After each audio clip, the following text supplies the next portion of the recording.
I just got this in the mail and we're doing the unboxing. When I first started communicating with Vanessa for this collaboration, I was so absolutely excited and thrilled because this is a journal that I have been wanting to try out for a really, really long time. And I feel like the perfect way for me to try it and use it is for this purposes of fountain pen ink play specifically. And I think that onion skin paper specifically is like gorgeous. So first of all, it comes really well packaged, obviously, as you can see. This beautiful little leaflet. You are appreciated, you are loved, you are a miracle. This is the truth. The truth is always love. The Onion Skin Journal. The magic of quality. So there's the I can't say that word. Ouroboros. Ouroboros. Ouroboros. So it's packaged in this beautiful drawstring bag with their signature sign. And I got the A4. Wow. It's beautiful. There's the Ouroboros insignia, which is the snake eating its tail.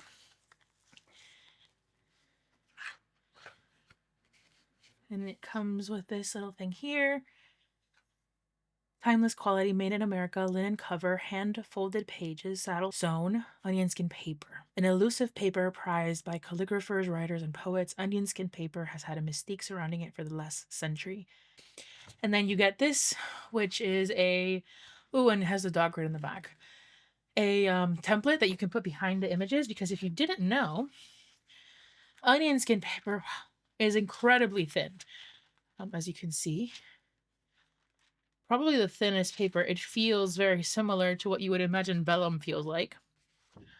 Or not vellum, but like tracing paper. Kind of a similar texture to that. And so you can see how simple it is to see the background behind it. Oh, that's gorgeous. Absolutely beautiful. And so I got the A4 size to give me quite a lot of room to work in. It's 100 pages and it is the A4 size. Beautiful.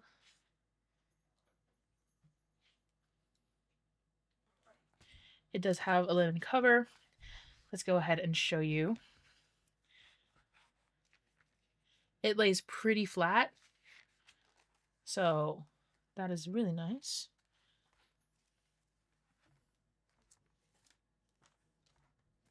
Awesome. And I plan to use this, like I said, as my kind of like ink and pen journal for the year of 2026. So I'm definitely going to set this up and talk a little bit more about what my intentions are for the journal and how I'm going to be using it a bit more detail.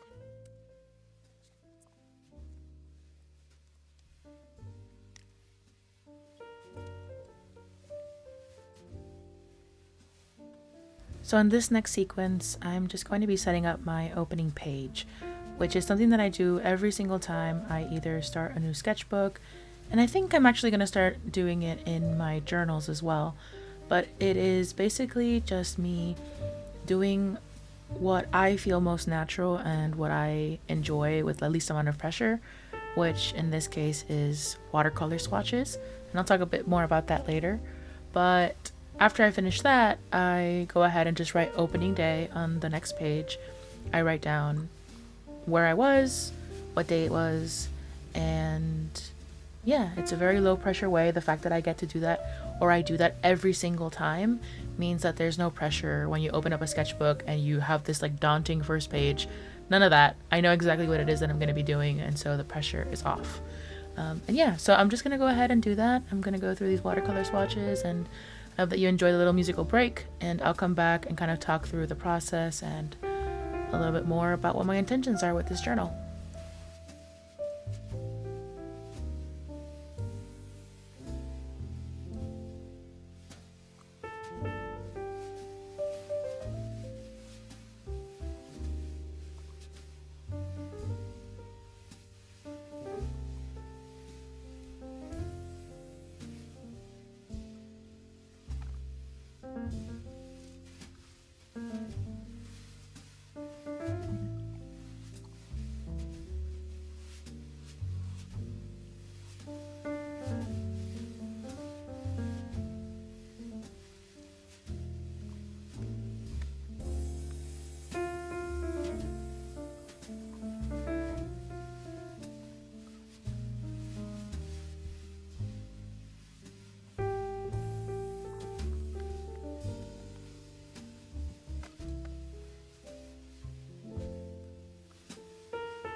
Okay, so we've got our opening day pages on this new, beautiful, amazing, gorgeous onion skin journal paper, if you will. And because I wanted to keep it kind of like low pressure for me, I decided to start off with the watercolor palettes. I'm sorry, with the watercolor swatches in my watercolor palette, right? And so most of the colors are Daniel Smith, with a few exceptions, with one that is from Mission, and the others are from Case for Making. But everything else is Daniel Smith. This is a watercolor palette that I've had for many years now, and I enjoy swatching it very much. And I also decided to swatch that because I could give you kind of like a comparison to what they look like on different papers, right? So this is a Pith sketchbook that I bought, the Cara, and I'm not a huge fan of this paper. I think I don't know, there's something about it that I'm not a huge fan of, but anyways, I wanted to just show you what the colors look like on this paper versus, this onion skin paper. One of the things that I love, if you're a fan of Tomoe River paper, then you'll love this as well, is the sound that the paper makes once it has been used. So, like,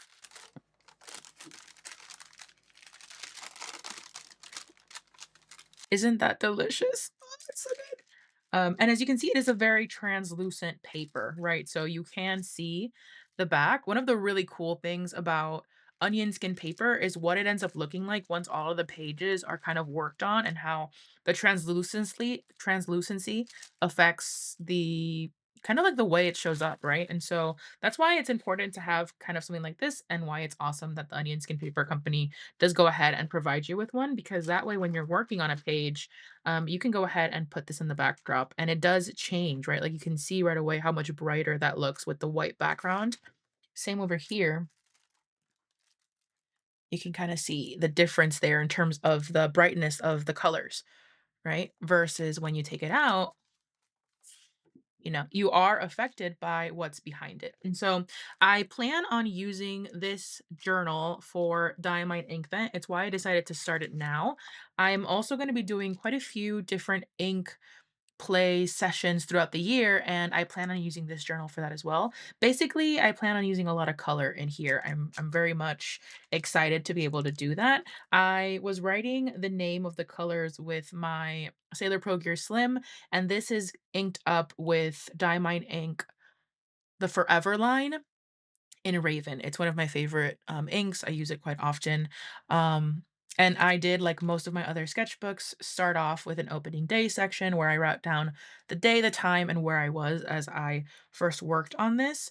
And so you're going to see this journal in a lot of use in December, because I am planning on making ink vent content, and that's what we'll start off with on this particular journal.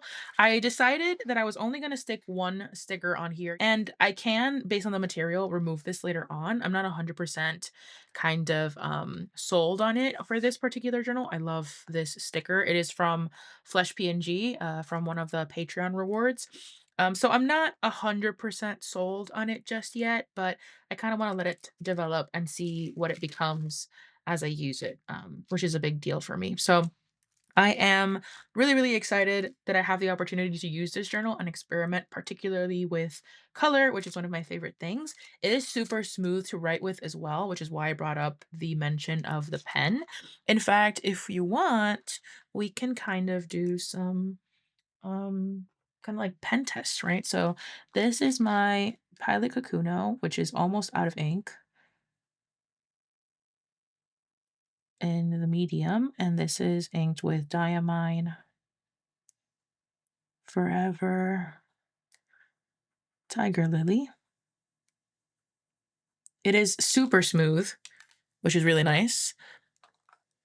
This is the Kaweko. Wow. Even this writer, which tends to be a pretty dry one, feels super smooth on this paper. Kaweko Perkyo. This is also the medium nib, and this is inked in Wearing Goal Jane Eyre.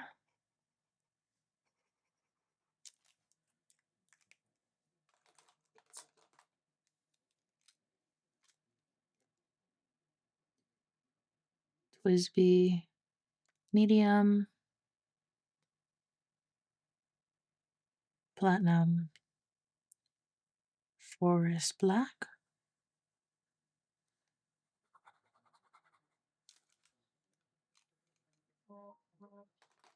and let's just do one more here.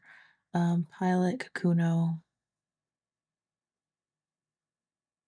There is some feathering that's happening with the Kaveco, so that's something to keep in mind. Yeah, there is some feathering there. Pilot Kakuno, this is the extra fine, and this is in Diamine Forever.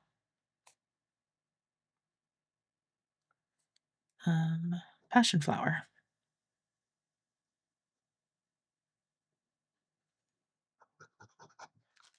Cool. So those are just some of the pens. I'll probably end up using this page for swatching as it goes.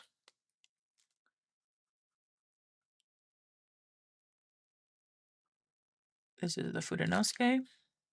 And that way it's just very simple when it comes to trialing things out. This is the Tombow.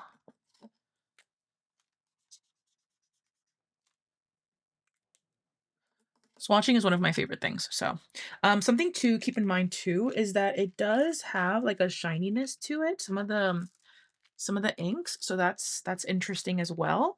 I plan on mostly using this for inks, but it's possible that I do end up using because like for example, I just got a new Holbein acrylic wash set, and I've never used Holbein acrylic wash, and so I'm keen to swatch these out and see how it works. So I might end up swatching that in here as well. But knowing me, I will probably swatch this in multiple papers because again, I just really like that. I think I'm also going to swatch my currently inks in here, although I do believe I'm going to swatch them into my regular Magpie journal. So yeah, a lot of ink play in the future in this journal and experimenting with color specifically, which is what I'm really excited about. If you're interested in seeing another artist use this, I first learned about, I think I mentioned this already, but I first learned about the Onion Skin Journal through Sophie McPike. So I will leave a video tag down below on her channel so you can check it out if you're interested in more content on how to use this particular journal. But I am really excited. Thank you so much again to Vanessa and the Onion Skin Journal Company for sending this my way and allowing me to kind of showcase my experience with it as I go through. Um, and yeah, I will catch you guys in the next video. I did want to mention there's going to be quite a few setup videos for 2026 in the next couple of weeks. So if that's something that you're interested for inspiration, do keep watching and do subscribe and keep an eye out for those videos. Thanks again. I'll catch you guys in the next post. Bye.